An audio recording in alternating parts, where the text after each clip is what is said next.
বিসিবিতে যদি ইলেক্টেড হই তাহলে আমি আর ক্রিকেট খেলবো না।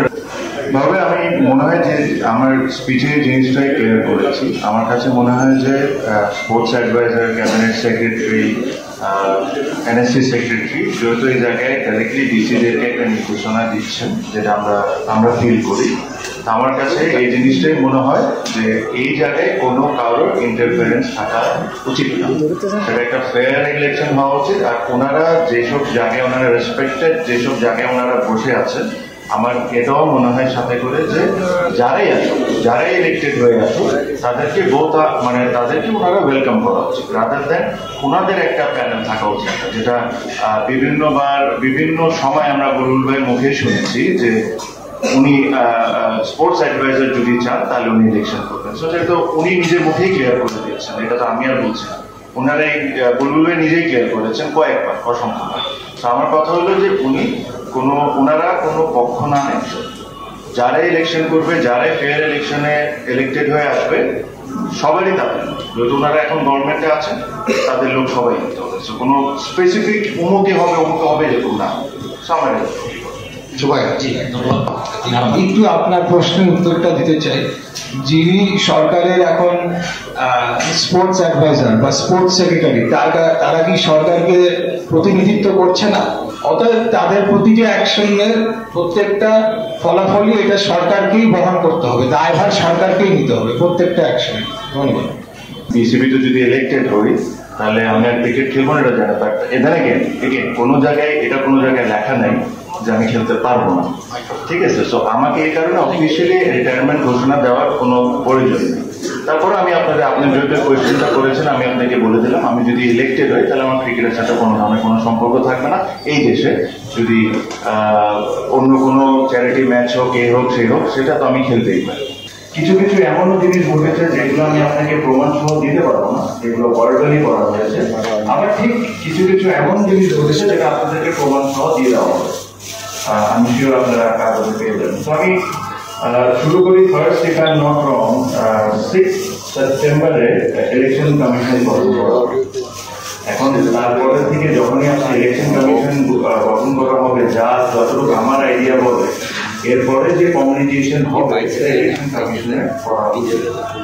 বাট আমি 17 তারিখের দিকে যাই, যখন ফার্স্ট একটা জিনিস বলা হলো 17 তারিখ will be the last date of submission of councillors, এটা হবে লাস্ট ডেট।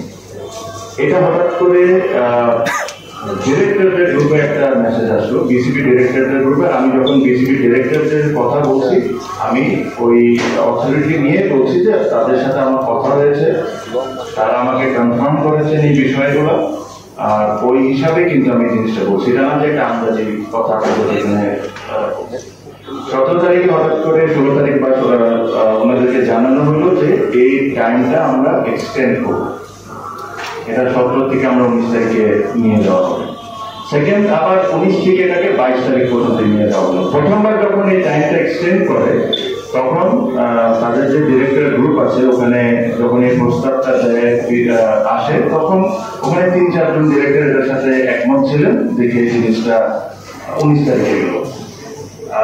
সেকেন্ড টাইম যখন এটা এক্সটেন্ড করা হয়, তখন কিন্তু একটা মানুষ ছাড়া, বিসিবি প্রেসিডেন্ট ছাড়া আর কেউ হ্যাঁ বা না কোনো কিছুই বলা হয়নি, ইনি নিজ ইচ্ছায় জিনিসটা এক্সটেন্ড করে দিলেন। সেকেন্ডলি এই জিনিসটা কি কারণে করা হচ্ছে, এই জিনিসটা অ্যাকচুয়ালি জানাটা হলো খুব ইম্পর্টেন্ট। যখন এই প্রসেসটা শুরু হলো জেলা বিভাগে, নর্মালি আমরা যা জানি বিসিবি প্রথম তন্ত্রতে যে জিনিসটা আছে, যারা যোগ্য স্পোর্টস রিলেটেড যারা, তাদেরকে ডিসি চাইলে কাউন্সিলরশিপ দিতে পারে। This has been the case for number of years, number of elections.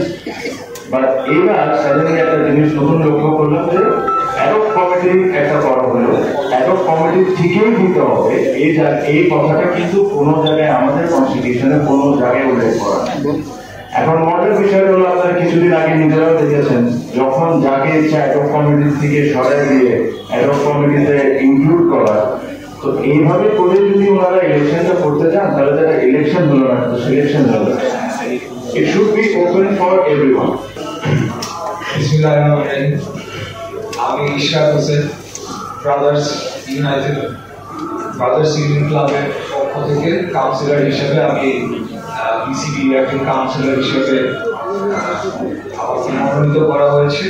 আজকে জেলা বিভাগের যে ক্যাটাগরির পক্ষ থেকে কাউন্সিলরদের পক্ষ থেকে যে আজকে সংবাদ সম্মেলনটি করা হচ্ছে, সেখানে দৈহিক সমর্থন জানানোর জন্য আজকে আমি আপনাদের সামনে বক্তব্য রাখছি। বেশিরভাগ কথা আমাদের তামিম ইকবাল এবং বিশ্বাস বলে ফেলেছেন, আমি তাদের কথার সাথে পুরোপুরি একমত। প্রথম কথা হলো যে বর্তমান সরকার তাদের অনেক কথাই জানো না, কিন্তু বর্তমানে একটা বিসিবি ইলেকশনে তারা যেভাবে নগ্নভাবে হস্তক্ষেপ শুরু করেছে এবং তারা রাষ্ট্রযন্ত্রকে তারা হুকুম দিয়ে তারা যে কাউন্সিলরদের যে লিস্টটা চূড়ান্ত হয়েছিল সেটিকে বাতিল করার জন্য বা পরিবর্তন করার জন্য ডিসি সাহেবদেরকে তারা হুকুম দিয়েছেন বা চিঠি লিখে জানাচ্ছেন, এটা সম্পূর্ণভাবে গণতন্ত্র বিরোধী, সম্পূর্ণভাবে অবৈধ। এই কাজ কোনোভাবেই তারা করতে পারে না। বর্তমান সরকার একটি অস্থায়ী অন্তর্বর্তীকালীন সরকার, তারা রাজনৈতিকভাবে নিজেদেরকে বিভিন্নভাবে জড়িয়ে তারা এখানে রাজনৈতিক ফায়দা লোটার চেষ্টা করছে। আমি শুধু এতটুকুই বলবো যে এই ধরনের কর্মকাণ্ড করে কিন্তু আসলে শান্তিপূর্ণ কোনো সমাধানের দিকে যাবে না। এখানে কেউ কাউকে আসলে ছাড় দেওয়ার জন্য নির্বাচনটি হচ্ছে না। আমরা এই যে কথাটি ইসলামী বসু বলেছেন, এখানে কোনো রাজনৈতিক দলাদলি হোক সেটা আমরা চাই না। আমরা চাই যারা স্পোর্টস অর্গানাইজার, বিভিন্ন জেলা ডিস্ট্রিক্টে যারা মানে খ্যাতনামা যারা স্পোর্টস অর্গানাইজার আছে, তাদেরকেই যাতে কাউন্সিলর হিসেবে মনোনয়ন দেওয়া হোক, যেটি ইতিমধ্যে দেওয়া হয়েছিল। একটি জেলার যারা ডিসি সাহেবরা আছে, যারা ইনফর্ম, তারা তো রাস্তা থেকে কাউকে ধরে এনে বানায় দেবে না, আর অ্যাডহক কমিটি থেকেই দিতে হবে, এরকম কথা কোথাও লেখা নেই গণতন্ত্রের কথা। তাই এটা নিয়ে যদি আর বেশি বাড়াবাড়ি করা হয়, প্রয়োজনে বিসিবি ঘেরাও দেওয়া হবে, কিন্তু কোনোভাবে ইলেকশন ইঞ্জিনিয়ারিং করে বিসিবি দখল করবে যাতে ভবিষ্যতে একটা পার্টির লোকজন সেখানে তারা কর্তৃত্ব করতে পারে আর আমরা সেটা বসে দেখবো, সেটা কোনোভাবেই সম্ভব হবে না। এটা আমরা কোনোভাবেই হতে দিব না। এটা আমাদের স্পষ্ট বার্তা।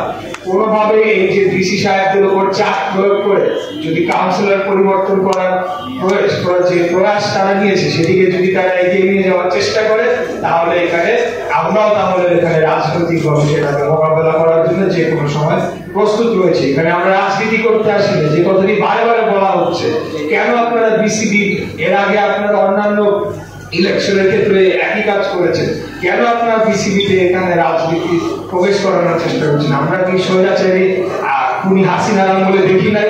একজন ব্যক্তি জনাব পাপন, উনি একবারে বিসিবি ফেস মানে ওই ভদ্রলোক ছিলেন, মানে উনি একজন স্বৈরাচারের ডিক্টেটরের মতো চালিয়েছেন।